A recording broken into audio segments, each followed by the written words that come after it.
Hello and welcome to the GSA show, where I, your host, the delightfully potty-mouthed Grimsabr, gives you my thoughts and recommendations on all the anime airing this season. Please be sure to hit those like and subscribe buttons down below in order to support the show.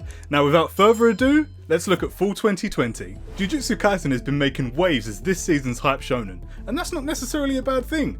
From its insanely good visuals and its absolute banger of an opening, it's no surprise that JJK is looking to be a fan favourite. Yuji Itadori is an insanely athletic high schooler who fell into the world of jujutsu sorcery when he ate this dirty old finger. Turns out, the finger belongs to ancient super demon Ryomen Sukuna, and Yuji is somehow capable of consuming his fingers without completely losing himself to Sukuna's will. This puts Yuji in a bit of a pickle because it means he either has to study as a jujutsu sorcerer whilst continuing to eat fingers, or they're gonna kill him off. I wonder what option he chose. Definitely give this one a watch. Also, can we get a moment of silence for the fucking finger this madman ate? Seriously, hold on, go back, rewind. Who the fuck just straight up necks a goddamn finger like that? It's a severed finger! And not only that, it's got a long ass nail on it and shit, it's gross! Respect, dude, respect. My 4-word summary? Lad eats dirty fingers. Alright, there's something you need to know about me. I really like cute things. Seriously, I love cute and cuddly things. You know Winnie the Pooh. Eeyore from Winnie the Pooh, right? The miserable old bastard donkey. I used to adore him. This sounds ridiculous, but I used to collect plushes of him for years. And now that I've got that out of the way, you can shut the fuck up and stop laughing at me. Alright, Assault Lily is overflowing with cuteness energy, and it has got me by the short and curlies. There is so much blessed moe in this show, I'm having a hard time choosing my favourite character. She's got the tooth! The world is plagued by dangerous creatures known as Huge. The only way to combat the Huge is to train up teenage girls with big ass weapons and thick ass fires. Known as lilies, the girls use magi to power their charms and defend humanity. The show's fairly decent, but it's nothing groundbreaking and I'm always left feeling like they can do more with what they have. There's some sick action scenes in this, but considering the subject matter, I personally think there should have been more. If you've got some spare time and you're a fan of the magical girl theme, give it a shot. Dangerously thick moe thighs. It's funny, it's exciting, it's got a cast of lovable characters. Konosuba is... Sorry? I'm talking about the wrong show? You've put Konosuba up on the screen, Dave! For Christ's sake, man, pull your finger out, will you? Change it! Change it for fuck's sake! Thank you! Jesus! A bunch of teenagers occasionally get transported to another world in order to undertake time-based quests, given to them by a strange blue dude called the Game Master. He looks like Mr. Manhattan, but with half a head and less cock and balls. They seem to have unlimited lives. As long as one of them is still breathing, the others will be revived after a set amount of time has passed. There seems to be foreshadowed impending doom as the party work their way through quests trying to survive. Right, so, I'm standing on 1,000,000 lives. It's kinda like Konosuba, I guess. It's funny, sometimes. Yotsuya is alright, but I can't really deal with the rest of the characters. They're just not interesting and their backstories feel really forced. I do like the class system though. It's quite unique and a lot of the comedy comes from the fact that they're trying to survive in a world where their skills don't seem to be suited to anything. I'd say give it a watch if you have time, but Konosuba is king and I really can't help but compare the two here. Not Konosuba, but kinda. Is Noblesse the first good Crunchyroll adaptation? Yes and no. I'm not gonna lie, I was wholly unimpressed with Noblesse until around episode 5. There were so many unanswered questions and just not a lot going on. I was bored as shit. Up until episode 4, the most exciting thing that had happened was these two nerds playing their own hackers version of battleships. To be fair, I did actually enjoy that episode though. When things finally start kicking off, it all becomes a lot more exciting. I'm really interested in this chick and holy shit, is that a scythe? Dude, I fucking love scythes! At this point, the show suddenly has a lot of depth to it. The characters are engaging, and somehow they can be both badass and so wholesome at the same time. Seriously, some of my favourite scenes are just these motherfuckers sitting around a table enjoying a meal together. The Nobles are a powerful vampire-like race sworn to protect the weaker humankind from dangerous threats. Rizal is one of these nobles, and after recently waking from an 820-year snooze, he now goes to high school where his loyal servant Frankenstein happens to be the headmaster. Being asleep so long means he doesn't know jack shit about the modern world, so going to school and making friends is helping him learn. Meanwhile, a squad of super enhanced bad dudes from an evil society, the Union, have arrived in Japan to cause havoc. I'm genuinely enjoying the show now. Before the midway point, I had completely different things to say. I thought it was going to be another disappointing webtoon adaptation. To me, Tower of God was inedible, God of High School was all spice and no flavour, and now Noblesse? Bland. That's right, just call me Chef Grim. I've definitely changed my mind about Noblesse and I think it's worth watching. I just don't think it should take 5 episodes to convince me of that. But I'm glad I stuck it out. Noble dude loves ramen. If anything could make me feel more unfit and ashamed of my body, it's this fucking anime. I only have one word for ladies like these: strong. Now, I've never rock climbed myself, but I know for a fact how much strength and endurance it takes to be anywhere near a competitive level. Konami is a gaming genius. She has insane aptitude for puzzle games and has won numerous tournaments. After entering high school, she decides she needs a new challenge and ends up joining the sports climbing club, fascinated by how much the concept of climbing these walls triggers her puzzle solving mind. Honestly, this show ain't too bad, but it probably won't be very memorable. I don't think it does anything all that spectacularly, but those sports anime hype moments are occasionally in there, and that definitely tickles an itch. That being said, if you really want to scratch that itch, then Haikyuu has also been back this season, so probably just watch that. Strong chicks climbing rocks. What do you do when the wealthy upper echelon of society treat the poor lower class like nothing more than the dirt beneath their shoes? You brainwash a squad of orphans to murder them, of course. What else? William James Moriarty is a smart and cunning dude who really doesn't like nobles who do naughty things. Hell-bent on creating a new world order, Moriarty has formed a team of badasses who share his vision, and together they find creative ways to absolutely fuck up noble scumbags. I'm loving this gritty drama, and so far it seems like it might be a sleeper hit. The show is an interesting take on the socio-economic divide between the rich and the poor. The way people are treated makes your skin crawl, and if you're even remotely human, this makes it incredibly satisfying when bloody conclusions are drawn. Listen, I don't know shit about Sherlock Holmes or anything, so the entire time I'm watching episode 1, I'm thinking, why is this Moriarty dude solving crimes and helping people out like he's Sherlock Holmes? Then when he lets this grieving father carve this dude up like a fucking Christmas turkey, the penny finally dropped. Naughty nobles getting wrecked. Yo, this shit is pretty exciting, man. I'd argue it's been one of the most exciting anime this season. With a sprinkle of plot and a dash of booty, I've really been enjoying this one. Based in a fictional, somewhat dystopian Japan, a war broke out long ago that resulted in the country being divided into 2 regions of Kanto and Kansai. Criminals known as Akudama run rampant, killing and stealing and what have you. You know, criminal shit. A special force known as the Executioners exist to apprehend or dispose of Akudama. Now between you and me, that's basically it. There's little more to the story than that. The aim of the game is to get these rugrats to Kansai. But the show's charm is mostly through its cast of kooky characters. This guy exudes pure anarchy energy, and this lady makes my PP both happy and terrified at the same time. I like him. This lovable psychopath is MVP. My man throws knives around like he's Chloe Grace Moretz on acid. There's a point in the show when he becomes fully unhinged and he's even more enjoyable. Seriously, dude's a fucking nutcase. Super criminals traffic children. Taisou Zamurai is one of those shows that had the potential to be great. Maybe less in its execution and more in its resolution. I've just found the show very... Whoa, what's with this giant fucking bird? Dave, are you seeing this? Is it supposed to be there? It's freaking me out, dude.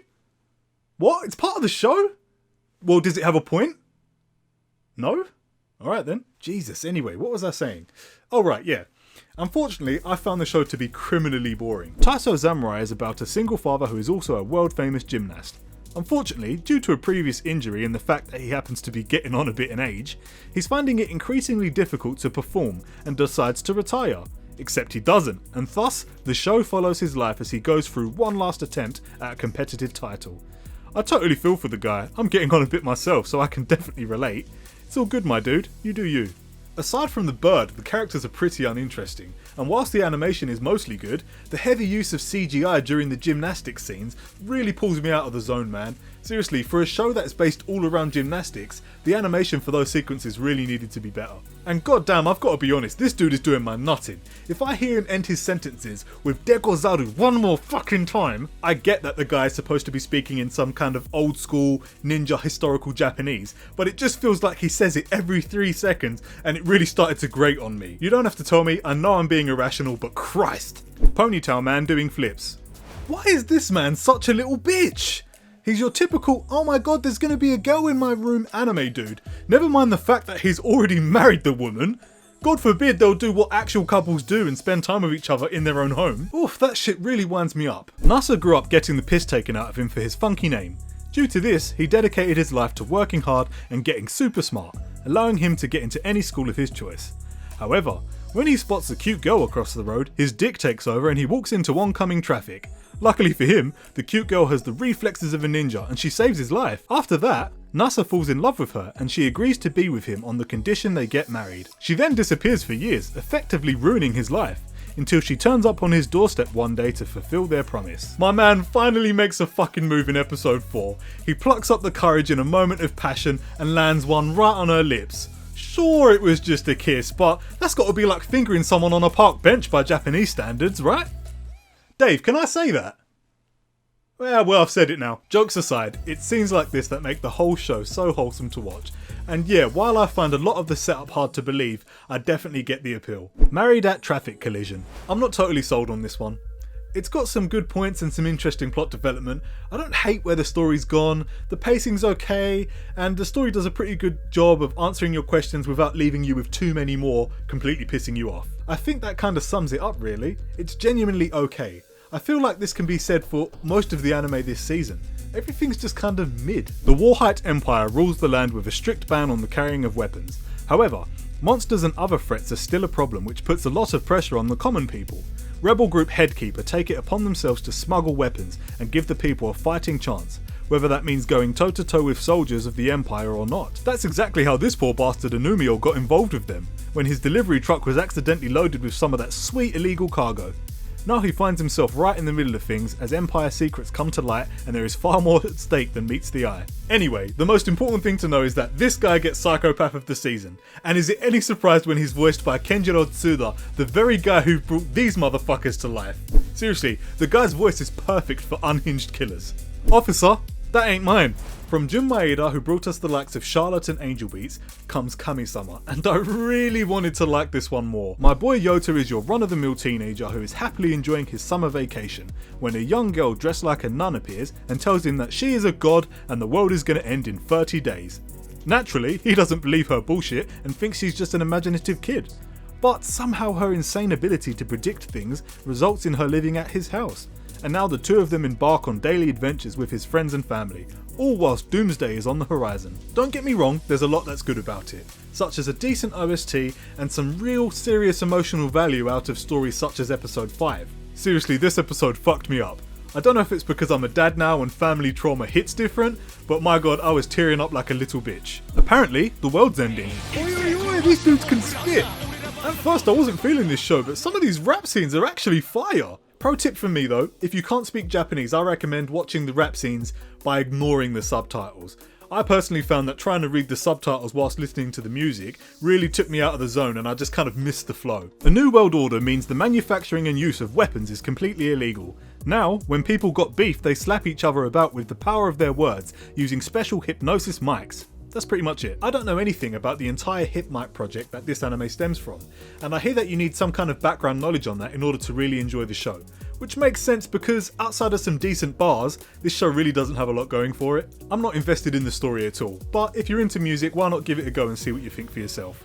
The show is packed tighter than Bigfoot's G-string with good looking dudes, so that could be a turn on or a turn off depending on your taste. Pretty boys spitting bars. I'm a big fan of magic and fantasy worlds, so I really wanted this one to be better. Elena the Ashen Witch embarks on her journey to see the world. It was her dream to follow in the footsteps of her favourite book character and experience all the wonders that travelling brings. Seeing new places, meeting new people, and experiencing the good, the bad and the ugly. The series plays out in an episodic format with mostly self-contained storylines. The animation is beautiful and there's some really good action scenes in a few of the episodes, as well as some really dark and compelling plot lines. But there's not enough of this shit. These gems are rare and I genuinely find myself switching off at times. I'll just start daydreaming about some other random shit mid-episode. Unhelpful witch goes travelling. Have you ever seen a bunch of buff dudes clap their ass cheeks to inspire trust before? Neither had I until I watched this shit. Mysterious monsters known as pillars threaten to wipe out all of humanity. By some stroke of divine luck, this little boy, the Norse god Odin comes to the rescue and gives them a helping hand in the form of Valkyries, young girls with Odin's divine protection who pilot his special hero wings and throw down with the pillars, defending the earth as best as they can as Ragnarok draws closer. I don't know anything about aircraft, so I can't comment on that aspect of the show, but I will say that everything is nicely animated and the battle scenes are really enjoyable. What really sold me on this anime though was its less serious side. The swimsuit episode honestly had me rolling, and it was filled with laugh out loud moments delivered entirely by this cast of almost naked soldiers wearing fundoshi. Seriously, I was fucking creasing. Independence Day, Moe edition. This shit is funny. This is one of those shows where there really isn't a lot to it, but it's just so much fun. It doesn't have an overly complex plot or thought-provoking scenes that keep you awake for hours on end. It's just fun. It's as simple as that, and I give top marks to anyone who can be imprisoned by a demon king and just be like, I see you fam, but this bed is uncomfortable as shit and I need my 40 winks. Princess Cialis is kidnapped and imprisoned by the demon king Tasogare. It's now up to the mighty hero and his party to rescue her. Meanwhile, the good princess is actually pretty chill about the whole thing and just wants to get some goddamn sleep. The adventures Cialis goes on throughout the castle in her attempts to get a better night's sleep are just insane, and 9 times out of 10, I chuckle. And these goddamn teddy bear demons fucking slay me. They're super cute and so easy to manipulate. Sleepy Princess torments demons. Okay, this one was the hardest anime for me to watch this season. It didn't do anything inherently badly, but my god was it boring. It quickly fell to the back of my watch list because it wasn't keeping me interested at all. And sure, there's some good animation and, you know, the plot is workable. It's nothing we haven't seen before, but it has been done. Unfortunately, I don't know man, I wasn't feeling it. It just really bored me. The technologically advanced empire is at war with the realm of witches, Noblesse.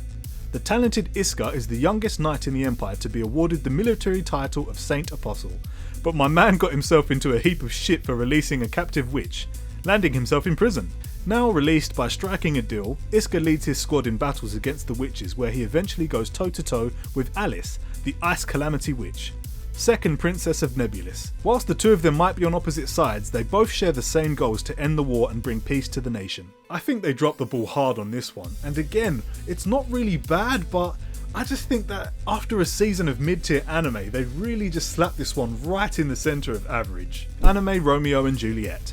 Where can I get me one of these superpowered bear suits? You can take the piss all you want, but if I was half as powerful as Yuna, I wouldn't give a shit if I looked like a fucking banana. Antisocial Yuna prefers staying home and playing video games.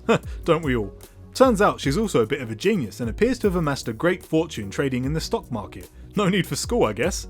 One day, Yuna gets an update for her favourite VR MMO, which awards her with an extremely powerful armour set. Unfortunately though, it looks like a bear onesie. She decides to give it a go anyway, and then finds herself transported into the world of the video game in good old isekai fashion. But at least she didn't have to die to get there. There's nothing overly spectacular about Kuma Bear, but the characters are cute and the animation is pretty solid. There has been a few funny moments here and there, but nothing wet my pants funny. It's basically just a power fantasy with a moe aesthetic, which I guess is a slightly more new take on the genre. That being said, the show's pretty average, and unless you've got time I would skip it. I personally thought it was fine though. Teddy Bear Pew Pew. There's something I find inherently satisfying about this show. I'm really into my gang dramas, and that concept is what attracted me to this in the first place. Ikebukuro is an area known for its crime and gangs. My man Makoto is known in the area as someone who can get shit done, and although he isn't part of any gang, he's on good terms with the leader of the G-Boys, King. Makoto finds himself in a lot of sticky situations, but he tends to take it upon himself to resolve conflicts and solve mysteries, you know, before shit really goes down. The series plays out in an episodic format, and I've genuinely enjoyed most of the stories. Some of them really hit home for me, they really got me in the feels. I'm all about loyalty and family being thicker than blood, so I always really enjoy seeing relationships between those kinds of people. Ikebukuro has definitely been doing that for me. I did see a negative review on the anime that said it was a poor rendition of the 2000s TV drama from Japan. That said, I've never seen that so I can't comment, but if I really like this then I assume I should go and watch that because yeah, I'm sure I'd be into it. Gang Consultant solves crimes. Why the fuck are most of the characters in this show brain dead? I mean it. Nana baits herself out more times than I can count, yet still she manages to literally get away with murder. Earth has been attacked by monsters that become known as the enemy of humanity. In order to combat these foes, the Earth created schools to house children with special powers. These children became known as the Talented. Nana has been sent to one of these schools in order to root out and exterminate the enemies of humanity who might be hiding there. But who are the real enemies here? This guy especially. Dave, zoom in. This fucking guy pissed me off so much. He literally has the power to go back in time, yet he still manages to mess it up spectacularly. Even Marty fucking McFly messed up time travel way less. Jesus Christ! Despite this, I'm actually really enjoying Talentless Nana. The twists and turns keep me interested, and I really like Kyoya. Dude's a G. Super kids die stupidly. This shit is stupidly cute, and I just want to give Adachi a massive hug. I love a good shoujo ai story, and whilst most of this series follows Adachi's unrequited love, the show still manages to be so goddamn wholesome. The story follows the lives of high schoolers Adachi and Shimamura as they bunk off classes and play ping pong. Forming a friendship through their mutual dislike for studying, their relationship deepens further as Adachi begins to develop feelings of attraction towards her classmate. I find myself getting frustrated whenever Adachi struggles to convey her feelings, and I just want to bitch slap Shimamura for being purposely oblivious. I really enjoy the main characters' inner dialogues. It gives really great insight into how each of them are dealing with their confused emotions. I just don't really get this thing. What is her purpose? I don't... Confused teenagers holding hands. So there we are, ladies and gentlemen. That brings the show to an end for full season 2020. I really hope you enjoyed hearing my thoughts on the anime, but please, if there was any shows that I missed, feel free to comment those down below, and look forward to next season. Laters!